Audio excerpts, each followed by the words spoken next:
అయితే మా anniversary. So ఇప్పటికి 2 years అయింది పెళ్ళయి. సో మా అత్తయ్య అండ్ మా వారైతే బయటకు వెళ్ళారు ఏదో పని ఉందనేసి. సో ఇంకా వాళ్ళు వచ్చేలోపు చిన్న సెలబ్రేషన్ లాగా చేద్దామనేసి అనుకున్నాను. ఎప్పుడే బయటకు వెళ్ళి కేక్ అండ్ బలూన్స్ బర్త్డే అనేసి దొరికింది, కానీ హ్యాపీ యానివర్సరీ అనే బ్యానర్ అయితే దొరకలేదు. సో అందుకని ఇంకా బలూన్స్ తెచ్చా. చాలా సింపుల్గా డెకరేట్ చేసిన, ఎందుకంటే ఒకే మంత్లో అన్నీ వచ్చాయి మావి. నా బర్త్డే ఉంది, మా పెళ్లి రోజు ఉంది, అండ్ మా బాబు బర్త్డే కూడా ఉంది. ఈచ్ డేకి 10 days గ్యాప్ ఉంది. సో అందుకని యానివర్సరీ అయితే చిన్నగా సెలబ్రేట్ చేసుకుందామని అనుకుంటున్నాను. ఇక్కడైతే ఇంకా సెలబ్రేషన్కి కావాల్సినవి కేక్ అండ్ బలూన్స్ తెచ్చేసాను. మా వారికి అయితే రెడ్ వెల్వెట్ కేక్ అంటే చాలా ఇష్టం. సో ఇంకా అదే తీసుకొచ్చాను. ఇంకా వచ్చేటప్పుడైతే నేను ప్లాస్టర్ మర్చిపోయా. సో ఇంకా ఏం చేద్దాం అనుకుంటే ఇంకా నెయిల్ పాలిష్తో ఏమన్నా స్టిక్ అవుతుందా ఏంటి అనేసి ట్రై చేస్తున్నా. బట్ అది అన్ఫార్చునేట్లీ అది స్టిక్ అవ్వలేదు. నేను ఒక సైడ్ అన్నీ బయట పెట్టుకున్నా డెకరేట్ చేద్దామనేసి. అదే టైంకి ఇంకా మా వారు అండ్ మా అత్తయ్య వచ్చారు. ఇంకా నేను యాక్చువల్గా సర్ప్రైజ్గా ప్లాన్ చేద్దాం అనుకున్నా కదా. సో ఇంకా వాళ్ళు వచ్చేసరికి ఇంకా మళ్ళీ ఎత్తి అన్ని కబోర్డ్లో పెట్టేశాను. ఇంకా మళ్ళీ మా వారు అయితే బయటికి వెళ్దాము, చిన్న పని ఉంది అని చెప్పారు. ఇంకా సర్లే అనేసి బయటికి వెళ్ళాము ఇద్దరం. సో ఇంక అప్పుడైతే నేను టేప్ తీసుకున్నా, ఎందుకు అని అడిగారు. సో నాకు కొంచెం పని ఉంది దాంతో అనేసి ఇంకా తీసుకొచ్చేసాను. ఇంకా మళ్ళీ వారిని రూమ్లో పెట్టేసి ఇంకా నేను మా అత్తయ్య అయితే ఇంకా డెకరేషన్ స్టార్ట్ చేసాము. అత్తయ్య కూడా హెల్ప్ చేశారు.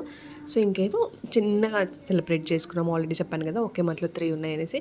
సో నేను మరి ఏమీ లేకుంటే ఏం బాగుంటుంది అనేసి సో చాలా చిన్నగా సింపుల్గా సెలబ్రేట్ చేసుకున్నాము. సో తెలిసిందే కదా, అబ్బాయిలు ఎప్పటికీ సర్ప్రైజ్ ఫీల్ అవ్వరు. అమ్మాయిలకైతే నచ్చుతుంది సర్ప్రైజెస్, అబ్బాయిలకి సర్ప్రైజ్ ఇవ్వడము రాదు, సర్ప్రైజెస్ని ఎలా ఫీల్ అవ్వాలో కూడా తెలియదు. దాన్ని మనం తప్పు పట్టలేము, అది కామన్, న్యాచురల్. సెలబ్రేషన్ స్టార్ట్ చేసే ముందు ఇక్కడైతే చిన్న ఫోటో సెషన్ చేసుకున్నాం. ఇంకా అది అయిపోయాక ఇంకా సెలబ్రేషన్ స్టార్ట్ చేసాం. సో చాలా సింపుల్గా, చాలా పీస్ఫుల్గా, చాలా మంచిగా జరిగింది.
మొత్తానికైతే ఇలా సింపుల్గా మా మ్యారేజ్ యానివర్సరీ జరిగింది.